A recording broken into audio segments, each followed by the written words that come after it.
Back, ladies and gentlemen, to the Gfinity Spring Masters 1, the first one of the year. There's going to be many more coming up in this lovely location here, live from the View Cinema in London.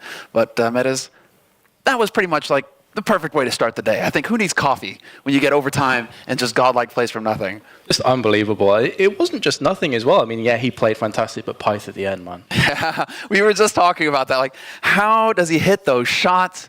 I mean, okay, granted, the one shroud, CT, right? Okay, that's like a pre-fire shot, right? Okay, he hits that.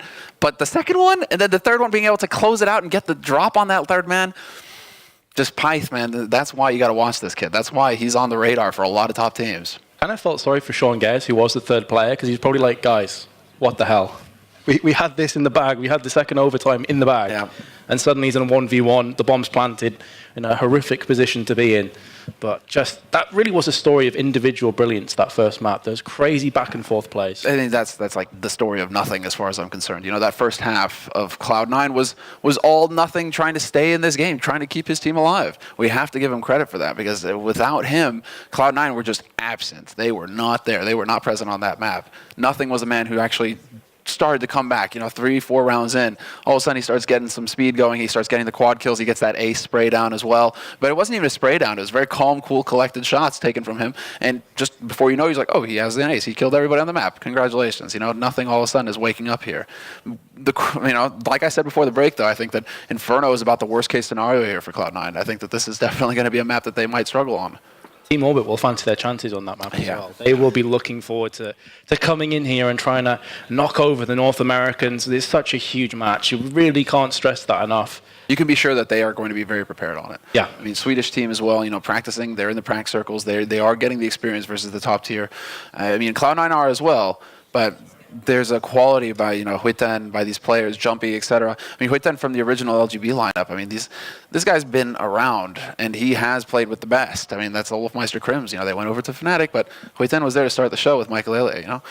And then, of course, Dennis and Maxaki and like all that roster changed a lot. But okay, regardless of the history lesson, going into this map now, how do you think it's going to play out? What's your opinion of the standing? And it's so tough to call purely on the basis. I thought it would be close anyway, and then that first map just sealed the deal for me. I'd probably just edge Cloud9 to take this. I think it'll go into a third map. That was my gut feeling at the start of the day. But then again, Orbit, who knows? When it came down to the pressure situations, they performed. It's really that simple. Oh, here we have a bit of an overview of Inferno, our second map in this best of 3. So Orbit, they just need to win this map to advance on to the winner match of the group. This is a GSL-style group format, guys. So that means you need 2 wins to go through the group, 2 losses, and you are out. So Cloud9 now need to play perfect from here on out. They need 2 maps in a row to keep their hopes alive for that first seed. Exactly the situation they find themselves in. And it's not going to be on the most solid of footing as you rejoin the action here for the knife round. So this is going to be fairly important. I think if Cloud9 should feel comfortable on T side, but I think they need that start on CT. I think they do need to have a little bit of time to get their bearings. That's going to be the one-on-one duel to the death. Both have been right-clicked. Pretty much the next knife that lands wins this one. This is Pyth, the man who clutched, versus the man he killed to get that clutch in the last round of the last map, right? So, poetic. I think so. Did he actually just try and plant the bomb? Pyth going with the taunt modes here. Oh, man. Oh, and Pyth wins it. So, Orbit will be swapping sides, I'm sure. Oh, actually, they might go for some mind games. I'm wondering. Okay, they are going to go for the swap. Yeah. So Orbit starting on CTs.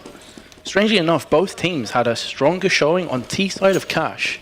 It was 8-7 both ways round. So that's not something you'd say too often on a map like Cash. That's a good point. That's a good point, actually. The fact that, man, really impressive play from Orbit to begin with on Cash. And they weren't quite able to carry it through. You're right. But Inferno start for Team Orbit. I mean, this has really got to be a map that they're going to be able to shine on. CT side Inferno, so difficult to deal with. Definitely more CT sided than on Cash. And Cloud9, right now, I think are struggling a little bit with their comms on this map in particular. We touched as well on the mentality, the psychology coming forward to this map, with Cloud9 probably feeling pretty awful, feeling pretty dejected, pretty down. But the other side of me thinks as well, with Team Orbit coming in and everyone viewing them as the underdogs in this game, they may be playing with freedom in that first map, and now they realize, guys, we actually have a chance of winning this one. They could start to tense up themselves. They could start to realize, oh, hold on a second, we could even get through to the playoff stages. That's a good point. And it comes down to whether the more experienced players on this team, like Huiten, like Jumpy, can keep these guys in line. I think that's going to make the difference. But we are now live with the pistol round here, second map of this best of 3 between Team Orbit and Cloud9. Team Orbit currently in the lead with 1 map to their name. And starting off on this DT side, Pyth, man, he just gets obliterated. Same tactic again, isn't it, from Cloud9, giving Shroud the Tech 9 and just saying, go, go, go, unleash him. And so far, so good for them. Nothing picks up the second. Both of those frags were on A side. So they may try and push through. And actually playing this one slowly, trying to bait out the rotation from Team Orbit. 2 players have moved over from Arches and B, respectively. They still have the one in Banana, which will be Jumpy. Sean Gez is just lurking around that area, and Cloud9 really playing every second of this round. They may have even thought, after getting the 2 entry frags, just rushing in on A, piling in. That probably wouldn't have paid off too well for them, though, considering there's 2 players there. It's true. Like, the 2 players right now are holding Arch side, so about as close, as close as they can get to that B side without totally giving up A. The only problem is it's going to be very tough for them now to stop this kind of push coming through. I mean, straight out of apartments, Cloud9 basically pushing out the best place on this map possible for them.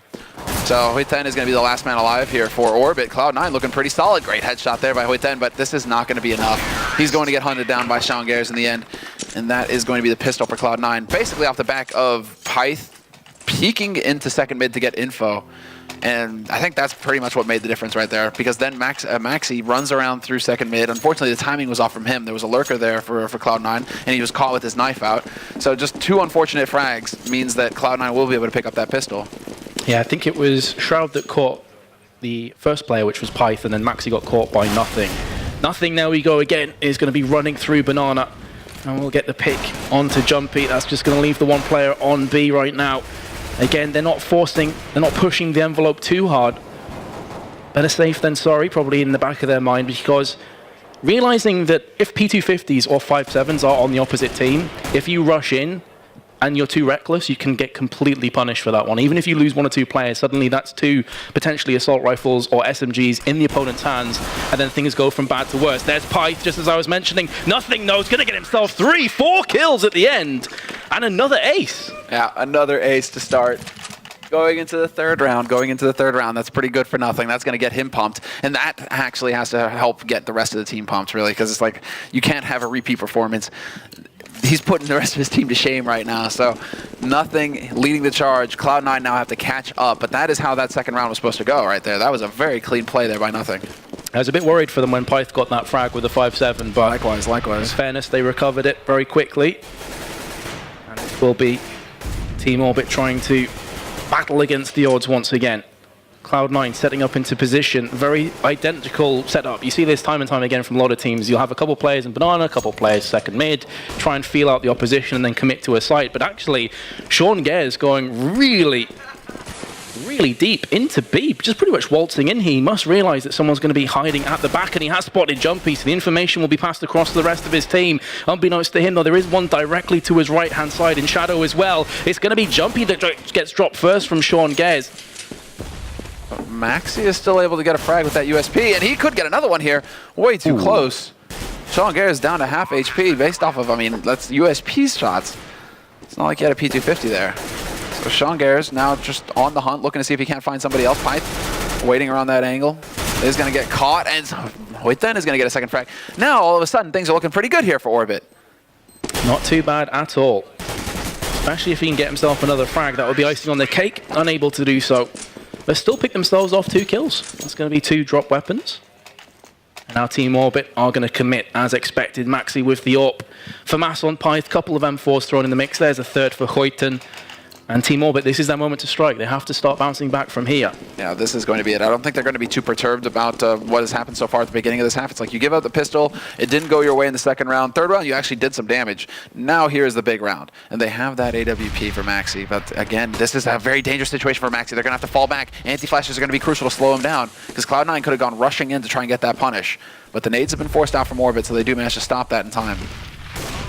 thing about Orbit as well is because sometimes they may have moments of randomness, they may try and play more into their aim duel mentality, they really can catch teams off guard, especially on CT. I've seen them do this a bunch. You have players that will actually go through onto second mid from apps and try and start snake round mid or even snake round T spawn side and get kills. So this is something in the back of Cloud9, bit of a derp nade there from nothing. Just goes to show he's human after all. Yeah, he does make mistakes. He's more of a Greek god in that case, I think. You know, they were very human as well. Who would we say? You know, is he Ares? I mean, we'll have to talk more about this. Make a thing out of it. They could be channeling his inner Ares, I guess, on that last map, but unfortunately still lost the war regardless.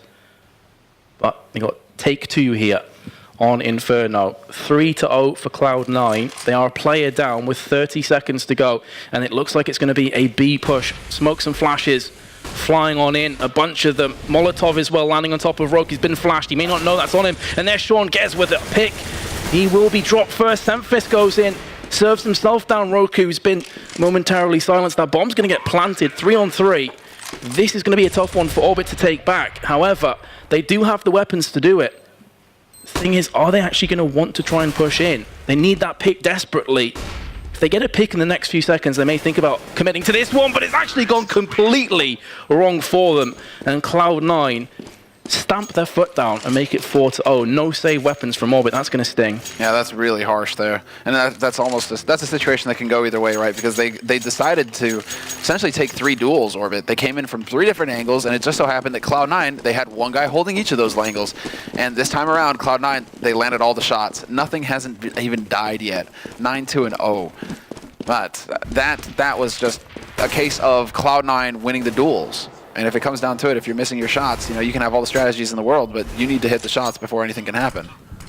I'm curious how long it's going to take Pyth to start trying that tactic that I mentioned before, trying to feel out Cloud9, keep them on their tiptoes, not be too predictable on the CT side. Not this round, though. Shroud jumping into apartments, and Maxi is there to greet him, knocks him out. Doesn't get to save the gun, though, unfortunately, so he's going to be a little bit sad about that. Gun flew out the window as well, unfortunately for him, but still a kill is a kill. They'll be happy with that one. They stack 3 on B, and it's actually an A push here from Cloud9. Huyten's thinking about maybe moving back, but if Cloud9 strike right now, they should get onto this site pretty comfortably. And they're going to have that timing. There is a close man. I mean, Pyth has got that P250. He'll be holding a close angle as well on that site, so that could be rather dangerous here. And Maxi in the pit, it looks like, or on Graveyard. But here we go. The push is going to come around this corner through Arch. Adjustment here from Pyth, trying to hold that angle close. He's counting on Maxi to just buy some time. Does not manage to turn in time. However, Shazam with that Tech 9 is going to jump on him. And Huyten now just trying to click away the remaining member on Arch. Jumpy picks up that kill. The bomb has been planted. Team Orbit desperately trying to resurrect this round, but it's not going to happen just yet. Sean Gez bags himself yet another frag, and Jumpy with the AK, smart play for me. Going to be saving it. No need to rush in a 1v3. The bomb's pretty close to exploding anyway, so he's going to keep that and live to fight for another day. Yeah, that's a solid hold as well. Could allow them to spend, or at least save quite a bit of money in the next round. Jumpy, yeah, he's at 2,900 right now. I mean, they aren't super rich right now, but they are going to have enough to be able to buy full buy here in the next round, no problem at all on Team Orbit's side. And now we have to see what they're going to go for, because Maxi did get the entry frag on with the AWP in the 4th round. So curious to see if he's going to be able to manage that again and what Orbit would do behind that. Because for a second there, I thought that he was going to get picked off mid, and then he found a gap to work with and managed to get a pick. And, you know, this is the kind of stuff that they have to build on right now, Orbit. But look at this. They're going for a B control play here from Orbit. I like this a lot. This is based off of Maxi, essentially. No smoke, but the Molotov, and he misses the shot, unfortunately. Does just narrowly miss that one. It does give the game away as well. They're going to know now that Norp is in Banana. They try and push aggressively onto A again. There's 3 players stacked on B from Team Orbit, and this is the best case scenario as well for Cloud9 thus far. They needed a good start, and that's exactly what's been coming their way. Huyten from Apps gets the upper hand onto Sean Gez, but he will be executed from Semfis for his troubles. And that is going to put a bit of a halter onto this A push from Cloud9. Looks like they may be having second thoughts about this one, moving back towards mid. There is a player in Banana waiting, and that's going to be Roke. Not a bad play from Cloud9, actually. I mean, they looked to see if they could catch a frag early on the A side, take advantage of the 3 players that would be over from B or 1 man rotating over. Now they're looking to see if an over rotation was made. They managed to get through that smoke in time, but there it is, the 1-for-1 trade, and that's fitting. Question is, right now, they only have 35 seconds left to make this play, Cloud9, and the instant rotation came out from Orbit. Are they deciding to go for another bluff, another play? They're going for another fake, but now they're just going to have so little time. If Pyth locks this down, it's going to be so difficult to get this plant in time. We've seen him do crazy things today, that is for sure, but he is down to a very low 20 health. Flashes, grenades, smokes, everything. Trying to block off the approach from Maxi. He's looking at the wrong side of the site, now being planted from nothing while Shazam holds his back. The bomb has been planted. It's a 3-on-2. This isn't impossible from Cloud9, especially as they get the opening pick in this affair. On towards Jumpy. Pyth is very low, aforementioned 20 HP. This is really doable from Cloud9. They've picked up another one. This would be 6-0, and they've sealed the deal.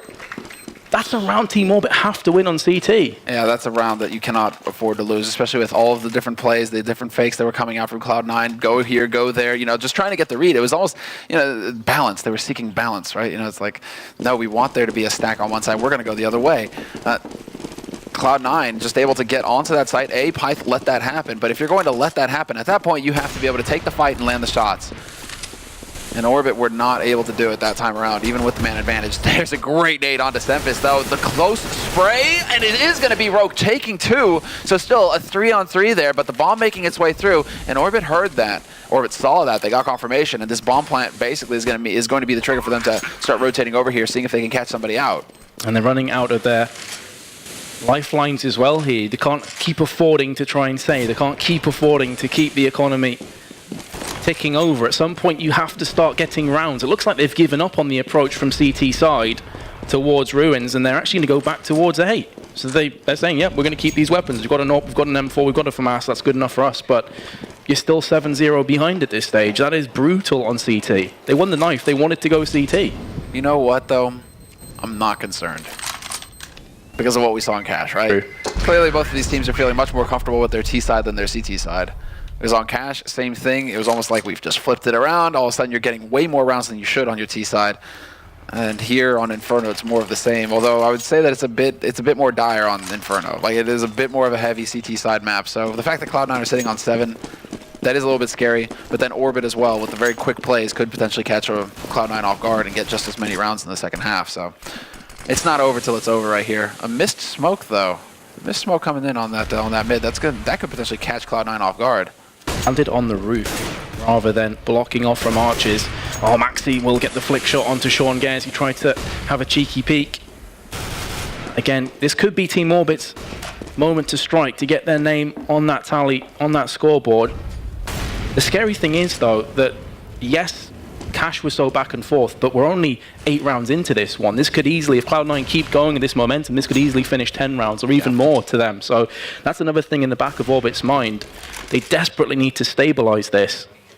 And the other scary thing is, round loss bonus. If they were to win this round and then lose again, sad times. Catastrophe. That would be the outright, utter catastrophe. Maxi, it's about to get hot. Or did they not use the Molotov there? I don't believe it was thrown. Well then. There we go. Has just been now onto arches. As we're speaking, Maxi was silenced there. So now Cloud9 with 30 seconds to go. They're putting their foot down on the accelerator and they are rushing into B. There's Hoyton, there's Jumpy, gets the second kill, looking for his third, he's hungry. But Shazam will take him out. There we go. Team Orbit do get their name finally on the score sheet. They lost 3 players, and as I said, if they lost this round now, Semler, really, really bad situation to be in. They desperately need to start getting that momentum back in their favor, as we saw in Cash. And the bank as well. They need to get money saved up here. They only have 2,000 at most on 2 players. That is not enough for your CT side Inferno. You need to be able to have enough where you can buy up again or just constantly keep your team equipped. Even if it goes down to a 1v1 clutch situation, you need to have everybody with everything that they need the next round. So you cannot afford to give anything to Cloud9 at this point. And now look at this cheeky boost. Great play. They get out of it in time. There's nothing trying to punish. He does not manage to land that spray, however. And I'm amazed that Rogue even stays there to challenge that. I think that's actually a little greedy, a little risky there. And maybe Because confidence. if you take a bullet to the face, I mean, now you just got your team that man advantage. If you take some random bullet through the smoke to the face, you just negated that advantage. You just gave it back to Cloud9. So I'm amazed that he still challenges that spray like that. Maybe that's coming back to the point maybe before, a bit of lack of experience, maybe just getting taken away with the occasion. You know, we've won the first map, guys, feeling untouchable. Now, I would say that some of those feelings have probably been silenced somewhat of being 7-1 down on CT side, but yeah, they're going to have to stamp out those potential mistakes. He got lucky, got away with it this time. Maxi is low, and again, Cloud9 are congregating in apps with mission, the goal to put... Oh, so unfortunate from Huitin. He actually looked away and dropped at the wrong time. He had that spray down locked if he just stayed in position for one more second. I thought we were going to see another 2-in-1 shot there, as they actually both lined up in pit for the AWPer, but Maxi didn't pull the trigger in the end. And Orbit have pulled themselves into a 1v2. It's 15 seconds on the timer. Shroud has to go for this plant, and he's picked it up. Rogue's pushing through the smoke to his right-hand side. I thought just for a millisecond there that Shroud was going to pick it up, but not to be. And the defuse comes in, 2-7. Nice plant there by Shroud. I mean, that's the important bit as well. He's still getting a little bit of money. Yeah. That was real touch and go there. A lot of that actually came off of Shazam getting 2 kills out of pit. Just... You saw it, you noticed it, right? The timing where all of a sudden he turns away just as they come rushing out of apartments, but then the quick frags coming in from Cloud9, managing to kill the man in pit very quickly, and then Shazam starting to take picks off of long. That's what allowed that to even get to the point where it was possible to get a plan. So just these quick plays coming out from Cloud9. Really, I want to see more aggressive plays from Cloud9. They can really try and catch Team Orbit off guard because they have more than enough rounds already in this first half to feel confident, to feel comfortable. Now is when you start throwing in the curveballs. Now is when you just try and do fights like this. Yes, okay, this time it didn't work, but they are trying to put a little bit more pressure on Orbit. Keep that pressure up. Yeah, and it keeps Orbit guessing as well. If you're mixing things up, you stop being predictable, and then Orbit have to start changing their play styles to accommodate that. So, yeah, I'm in full agreement with you. Cloud9 throwing a spanner in the works there. Fair enough, it didn't work out this time, but going forward, maybe this is going to set up a round in the future that they then pick up as a result. So, and this round isn't over just yet. There's still 55 seconds to play with. We've seen Cloud9 pull off these clutches. They still have nothing. They still have Shroud. They still have Semphis. This is doable. Maxi, I feel on Kashi, probably would have landed that shot. A bit unfortunate for him. Not this time, but I guess the most important thing is, he's still alive. Yeah, and info as well. But they're going to be pushing onto B. Jumpy up on coils. Try and mitigate that smoke. This time does get rewarded for that. There's Maxi with a nice flick shot onto nothing. Final player remaining is Semphis, not for too long. And that's what we're talking about. Team Orbit need to win, and they need to win without losing players. That's what they've just done. So their bank is starting to build up now. Yeah, exactly. It's starting to develop a little bit. They're getting to that comfort zone. I mean, Rogue, that's where you want your players to start getting to, the 4,000, 5,000 mark, because then, with loss, you take the lost money on top of that, and you're going to be able to get a pretty healthy buy, right? So they've just reached that point where they have a little bit of a cushion to play with. Now we have Cloud9, and this is, these are some of the plays they can go for. Okay, we started to lose some rounds in a row here, so we're starting to get some bonus money. We'll just even things out with Tech 9s, and who knows, maybe we do get a Tech 9 rush and it actually works. Be the craziest thing that we've seen in Counter-Strike, and Tech 9s really are, well, I think it's pretty much widely agreed upon that that gun is incredibly strong and may need a bit of a nerf. Would you agree with that statement? Perhaps. It's true terror in matchmaking, man, for sure. What we have to do, I think we need to go in the other direction. I think, it's just buff everything, actually. Buff everything up until the level of Tech 9. There you go. Why do we have to nerf everything, man? That's true. That's a good point. It has seemed to be the way that a lot of things have been approached. CZ, for example, was nerfed horrendously bad. It's pretty good, though, in the right-hand side. Oh, the CZ is fine. Yeah. It's perfectly fine. It's actually just as fine as it was before. It's only now you can't quick swap. So, Oppers may favor another pistol over it. But CZ is still just as powerful, actually. That's the fun thing. It's just, the Tech 9 is now so strong that it overshadows the CZ. One of the players that's actually taking part here, stepping in for property, I believe, JW, was known for being an AWPer that absolutely relished that CZ. Yeah, man. But you have certain players, they just make it look broken. Yeah. Right? Like Olaf Meister with the Tech 9, JW with the CZ, they just all happen to be on Fnatic. Oh, what? They line up for Maxi? Unbelievable. Once again, it's that conga line approach that we've been talking about on Cash and now Inferno. And out of nowhere, Team Orbit are going to pick up another round. So 4-7 will be the scoreline. It's not a fantastic CT score, but a hell of a lot better than 7-0 was. And again, they're building up that bank. 8,000 onto Rogue. You got about 7,000 as well, Maxi. They're looking pretty healthy right now. Yeah, they certainly are. Cloud9, I mean, Cloud9 are now reaching that point where, okay, we've given up 4 rounds. Now we can still be able to piece together buys. If they can get a plant in the next round, they'll be able to get a very healthy buy-in. So Orbit now, it's that grind. It's the same thing that happened on Cash, basically, keeping the mindset of just 1 round at a time. You have to do your nip impression at this point. They're still keeping them guessing a little bit here on B as well. Molotovs, aggressive smoke, Jumpy nearly walking into a bullet. That is way too close, Jumpy. He does get tagged down to 45. Maybe lucky to survive with his life, and Shazam coming out on top there. In the AWP duel in mid, just through the smoke, very close. But that could prove to be the determining factor for Cloud9, looking for that all-important 8th round on T side. 1 minute to play with. Again, keeping Team Orbit guessing. This trade is going to make Cloud9 feel so much stronger. There's only 1 player on B watching it right now, 3 towards A, although one of them is Archers, so can quickly rotate. That's Jumpy. Roke's on B, surprise, surprise, he's always there. He's pretty much their B player right now. I do like Jumpy's position, but he's also got that AWP. It's going to be a slow rotation, and there you go. They're actually rotating in a second man. So that's going to be the cover right there. Pyth making his way through CT now towards this B side. He's going to make it in time to cross. 30 seconds left, though. So Cloud9, they have to go now, but they're using Shaz. They're using Shazam as the entry. But look at this. You know, Rogue playing this perfectly. This is wasting so much time.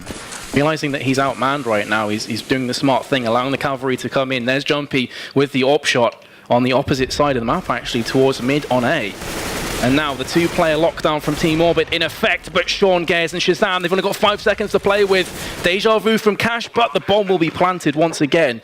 3 on 2, and Team Orbit looking to push him with Jumpy. He's going around from Garden. All at the back of the site, playing very defensive, playing smart. That's a nice flash, just to keep Jumpy into position for a few more seconds. The dots have not been connected as of yet from Shazam, but the time is ticking down so quickly. Shroud gets the double. And Cloud9 will be ahead regardless of what happens going through to the second half.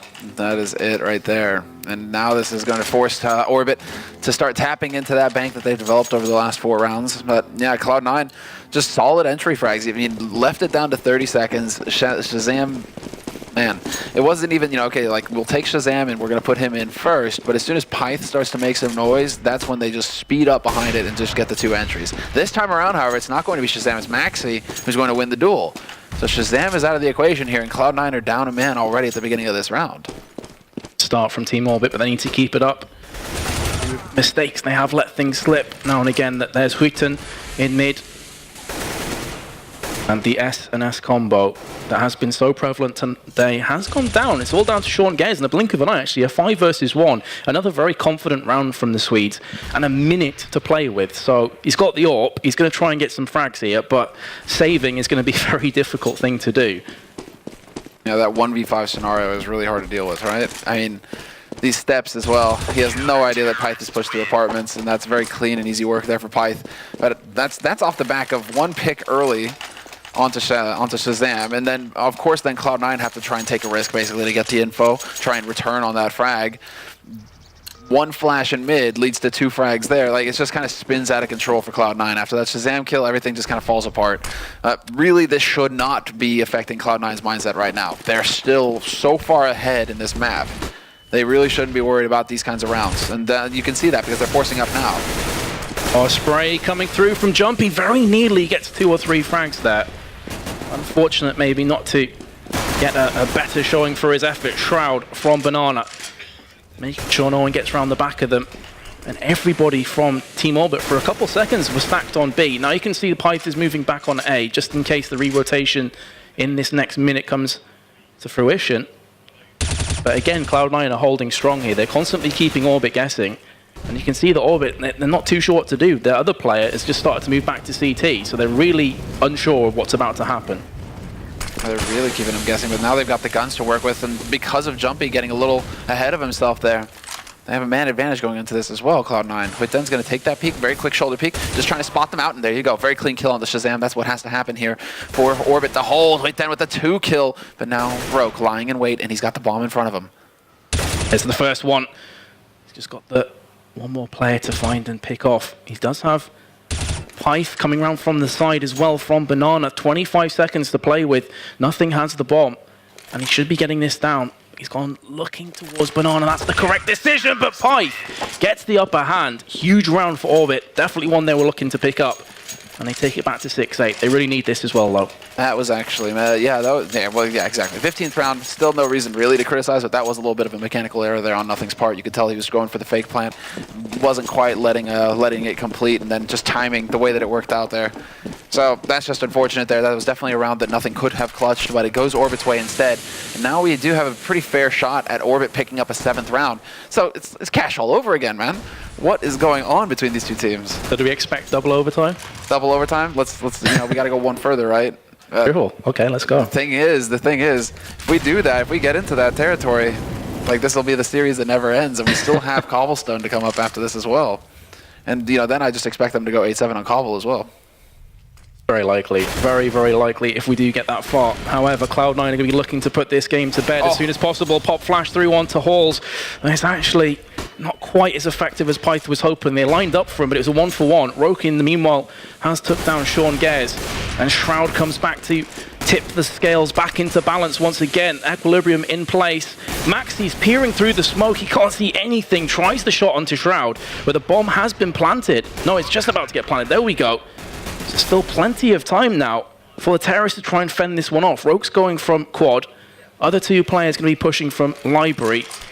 Smoke is coming in right now, so they're able to somewhat smoke shield away.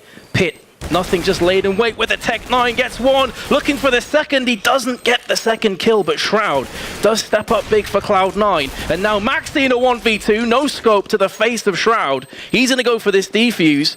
He's got a kit as well. And here comes Tempest to finish it off, 9-6. So a 9-6 finish, and just a running battle in that last round as well. But look at how serious they are right now on Cloud9's side. I mean, they don't even look like, it's like, okay, guys, yeah, we did it, right? We came out ahead, and they just look so rock-solid focused at this point because they know they're behind. They know they needed a big performance like that to get them back into this series. So this is it. Now, Cloud9, they are not allowed to not make it out of the group phase. As far as they're concerned, that would just be like the utmost failure, and I'd even be concerned for like the integrity of the team at that point. So like if they don't make it through this best of three, that would be such a big upset for them. So an enormous amount of pressure on Cloud9's shoulders right now, I think, in this match. Yeah, and almost a point to prove to themselves as well, because as I said previously, with them getting knocked out in the group stages of both DreamHack Winter 2014 and IEM Katowice, they have a point to prove to themselves, to prove that they can get through the group stage. They can go towards the finale. And they're a team that I would say a lot of people may not think would necessarily be favourites to take this tournament, but definitely towards the top 3 or 4 teams in here to go all the way. Oh, absolutely. Cloud9? Yeah, without a doubt. I'd be massively concerned for Cloud9 if they were actually in Group A, for example, with like Property or something like that. I would say that Property could take them out. It just so happens that Property happened to be with, Group A, which is, Nip Envy, so it's a little grim for them. They got into Group B. They have VP to contend with, but right now, Orbit are definitely putting up a very strong fight, and quite surprised to see, Cloud9 struggling this much. Well, we shall see here how things develop into the second half as Orbit, and there it is, Memphis, man. 2 clicks, takes out Pyth and Maxi both. Just like that, easy peasy. That should give Cloud9 the utmost advantage to take this one home. On CT side now, of course, roles have been reversed. Orbit going to be pushing through mid, looking for some picks, looking for Huyten with that Tech-9 again, taking a leaf out of Cloud9's book to make something happen through the smoke. He does just that onto Nothing. There's still an uphill climb for them, though, to pull off. Shroud with all the information, calling to the rest of his teammates. It's an Archer's push, and now 3 very angry Swedes are going to be pushing on his location. May think about going to A, may have half a mind to maybe double back towards B, but it looks like A is the bomb site of choice. And Cloud9 lay in wait. They've got Shroud here on site. They've got Shazam in the pit, and Shazam opens up with a quick fire double. And they do seal the deal there with the third. Very nicely done by the NA team. And now Team Orbit need to go back to the drawing board. Exactly. Team Orbit now. I mean, drawing board, I don't think that drawing board, it's like 1, 2, 3, 9. Right, there it is. That's as far as the drawing board goes, right? They just have enough paper to be able to do a circle and then have a little loop going down below it, because that's exactly what's going to happen. If they don't get the plant, it's silly at this point not to go for a Tech-9 Kevlar buy.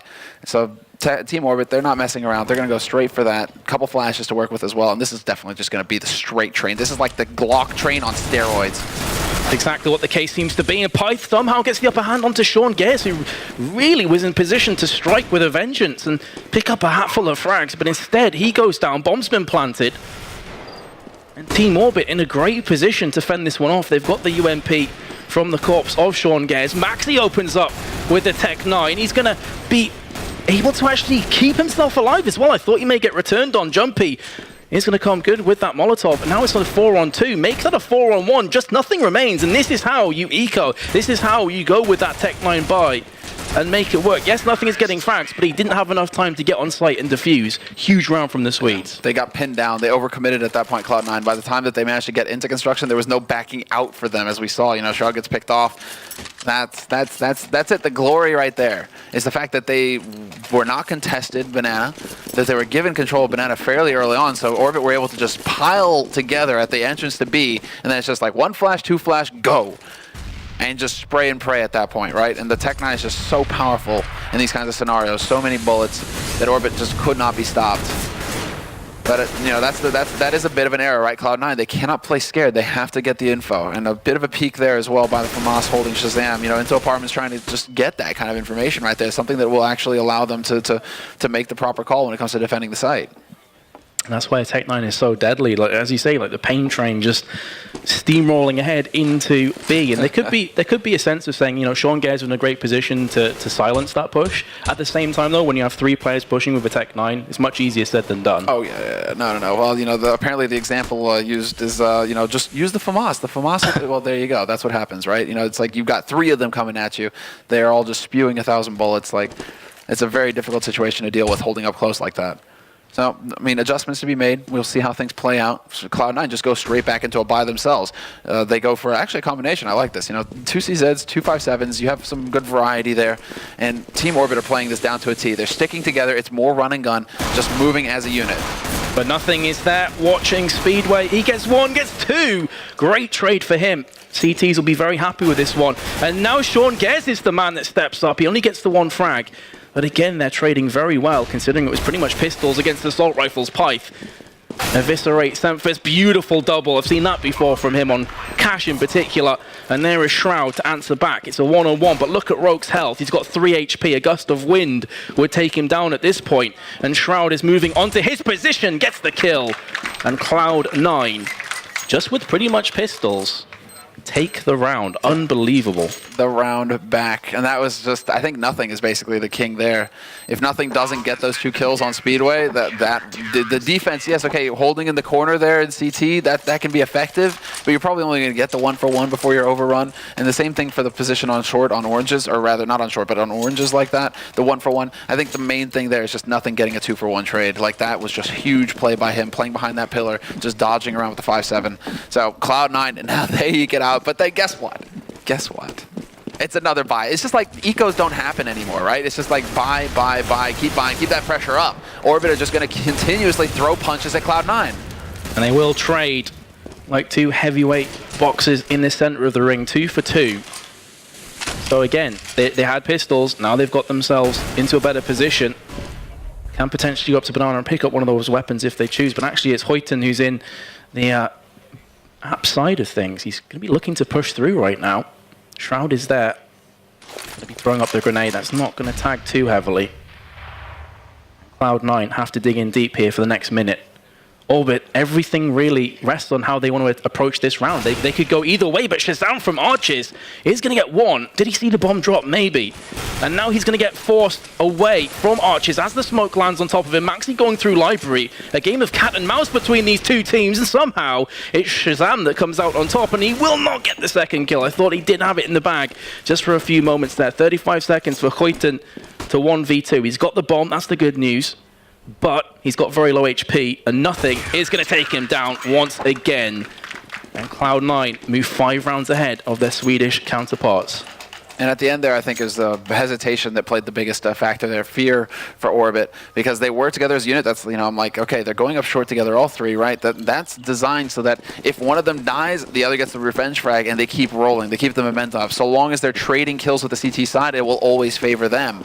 But the fact that they lose that guy, and then they kind of just stand there and stop still, that's a big problem. Like, Shazam needed to die right there immediately at Arch for there to be a good shot for Orbit to get onto that site. They just took a series of duels and lost them all. So that's not going to be what gets you the round here versus Cloud9 right now. Cloud9 are starting to get fired up, and there it is. You know, the game of chicken, that brawl. Finally, one of them had to throw in the towel and say, okay, that's it. You know, pistols. I'll just go with Glocks. You know, and a couple Deagles, but you know, Glocks. Deagles aren't really doing too much for them right now. As now being pushed in. They do force away Arch's player from CT, but nothing is going to come back. He does get himself taken out. I would definitely bet on him coming out ahead in that exchange. But still, Team Orbit are 2 players, make that 0 remaining. And Shroud with a quick fire double gives them the 13 points. So if things keep going this way, you are going to be seeing Cobblestone in the very near future. Exactly. Actually, it's looking very likely. It's also looking like the curse will be broken for Cloud9. You know, they'll show that they can win on Inferno. Like, it is possible. So let's see. I mean, they're 3 rounds away, but Orbit are not out of this just yet. They've got a good buy here coming in with the AK. Shazam in mid. Takes that peek and does not connect. That could potentially come back to haunt them there. He went for the second time. There was smoke down there on that occasion. But Orbit, once again, they're getting a lot of real estate here. They're constantly pushing into apps, and by and large, they're locking it down. The problem is, though, that after they get into apps, they don't really do anything with that. They just kind of... And that's one of the downfalls about... I'm not going to say downfall, but it's one of the negatives about playing T's on Inferno, is you do sometimes get just caught in apps. It's very difficult to break through after you've got that on your side. Seems like it's going to be just a short push here. The one thing, this is all about just getting info and getting frags if they can. Forcing Cloud9 to use their gear as well, because Cloud9 are starting to run a little bit low on the nades. Just a single smoke on Sean Garris, for example. There's a great shot by Max. He takes Shazam. Shazam never knew what hit him there. Yeah, just out of the shadows. Stepped Maxi. Semphis is going to somewhat balance it back on towards A with a frag from Arches, but you can see now that the Swedes are content. They are hungry to push up onto B. There's a smoke there that's stopping them just for now. There's the flashbang. 30 seconds on the timer. Orbit have to pretty much commit to this. They can't afford to go back to A. There's nowhere near enough time, but you can see around the backside. Here comes Jump. He is looking for a frag. Huiton gets the first one. There's Sean Gares from back boxes, though, to equate this push. He gets another one, but Huiton's there and takes him down with ease. It's a 2-on-2. The bomb is being planted, does get dropped down. There's nothing. I would have expected him to pick that frag up. Jumpy will get the upper hand, and now it's all on Shroud. He is a man that's been performing a lot better on Inferno than he did on Cash. But a 1v2 with the bomb down, they've got good crossfire. They've just flashbanged him to the face. And he's being tagged up left, right, and center. 48% left on his life. And time is ticking down. Huiton's playing this so well. He's just baiting out like a game of cat and mouse once again. And there we go, finally. They lock down the round. Oh man, they're really playing with every second here this week. Yeah, they are. What a round right there. I mean, exactly. Getting the plant with like 10 seconds left. Sean Gare's doing the best that he could, but it was an impossible situation for him to be in. I mean, as soon as he peeks, he gets caught. I think the big thing there is that Cloud9 do make the right call eventually. Semphis with some very smart play, rotating off of Arch so quickly over to B, only to get shot in the face immediately. Like the first entry onto that site, leaving Sean Gares alone. If Semphis could have stayed alive a little bit longer at the beginning, that could have been, you know, Team Orbit getting locked out of the map or locked out of that bomb site and just not getting a chance to plant at all. So just really close round there for Orbit, but they do manage to take it in the end. Nothing also with a little bit of a full YOLO like push through the smoke, just trying to catch them before they can get into after plant position. So really it's just a series of things where with a little bit of luck, it's Cloud9 who come out ahead in that round. But that time around, Lady Luck favored Orbit. Maybe a bit of light at the end of the tunnel there for Team Orbit. Pulled it back to 8 rounds on the board.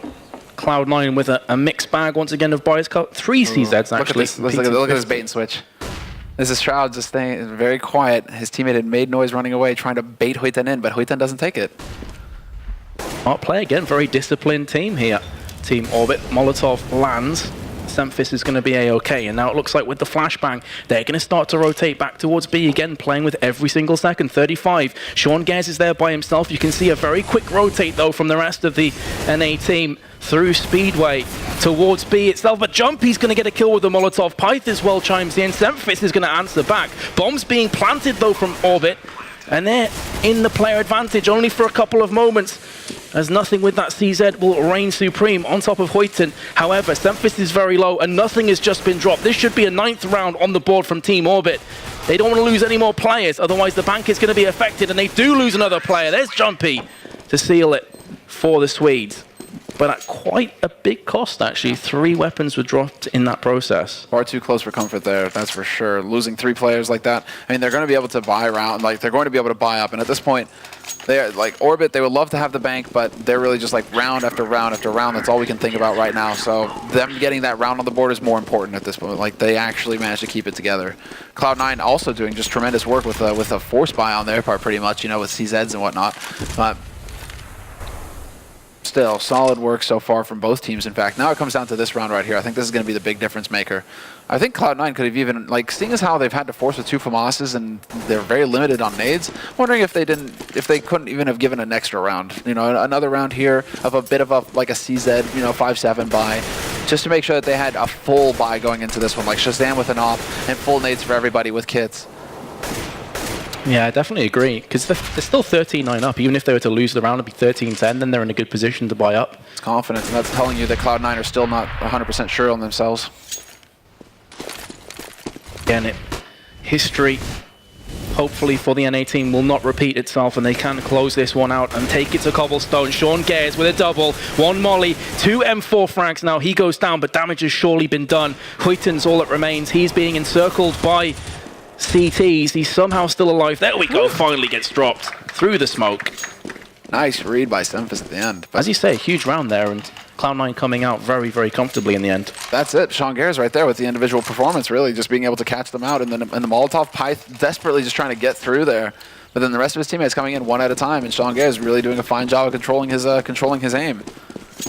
That boils down, sometimes rounds do boil down to just this guy kept his cool and landed all the shots, and there you go. It's as simple as that. Great positional play, and that's going to force Team Orbit into 3 Tech 9s. They have full armor on everybody. Just a couple of grenades there, 1 smoke, 2 flashbangs, and Shazam's going to pick up the first kill. Demolishes through Orbit once again. There's Shroud. Team Orbit, they have a lot of time to think about this one, but they're 2 players down. This is not a good position for them. Flashbangs onto Archers. Will start to pull themselves back. Looking towards Archers now. Nothing realizes that danger is imminent and moves himself into a better position. There's no reason to risk it when you're 2 players to the good. And he's going to come back for seconds, but Pyth with that 5-7 unleashes. Nothing's going to get a double. Could very well make it a triple. There we go. And Cloud9 have themselves 6 map points. And that's it, exactly. 6 map points, and just, again, nothing. He just catches them lined up, and then he just calmly takes care of the rest. I mean, nothing with some, well, he's actually nearly dropping another 30 bomb. He got up to like 38, I think, on cash, and on this one, he's looking like another 2 frags here in this round. Nothing, drop another 30, okay. And we have a 3rd map to look forward to on Cobblestone as well. Show's not over. But this is going to be the straight run and gun here. Tech 9 all the way for Team Orbit, and Max, he's just going to catch Shazam off guard. A pain train again that we saw previously. They have got 2 opening frags, and they do have themselves an AWP in the process of doing just that. The bomb is heading towards A, and it should be planted. There is going to be Semphis there to meet them in the middle. From Quad. Look at this, they're pretty much stuck on the site. They can't do a great deal about this one, but Rogue does rhyme out with the AWP once again in a position you didn't expect him to do so. They're lining up though for Cloud9, and nothing is going to oblige. Gets himself another 3 kills in that round, and he does drop the 30. And that was a team kill as well there, unfortunately. That's going to sting. I think it was Huiten taking out Rogue, so a little bit of help going their way at the end. But there you have it. Cloud9, they keep their hopes alive. Their manager, Trey, smiling. I mean, that's got to be a big weight off their shoulders now going into this 3rd map, Cobblestone, where essentially anything is possible. Now, I'm wondering what came into play, you know, if it was, you know, a little bit of that lack of experience for Orbit, you know, their ability to close out the game and really lock down their CT side. Because we saw them actually break the mold on cash. It was all about the T side, right? These T side halves, you know, the CT side's apparently not managing to do as much. On Inferno, however, this time around, Cloud9, T side really strong, and then CT side, just brick wall. Didn't really seem like Orbit were able to get too much done. One of the problems, you know, no one really stood out to me on Team Orbit. No one really stood up to the plate and delivered fantastically well. We saw Pyth dropping some crazy plays on cash in particular. And whereas on Cash, everyone was kind of performing to a decent level, this time around, I don't know, it just didn't seem to ever get off the tracks for them. They were 7-0 down at the end of the day on CT side after winning Knife. That's never a great foundation to build. No, that's brutal. That's brutal. That's not how that's not how it's supposed to go for them, and it's actually really difficult to come back from that scenario. So still, congratulations to Orbit for actually managing to pick up the first map and also put up a bit of a fight. But now it's going to be about Cobblestone, guys. So we're going to take a very short commercial break here before we get into our third map of the first best of 3 of the day.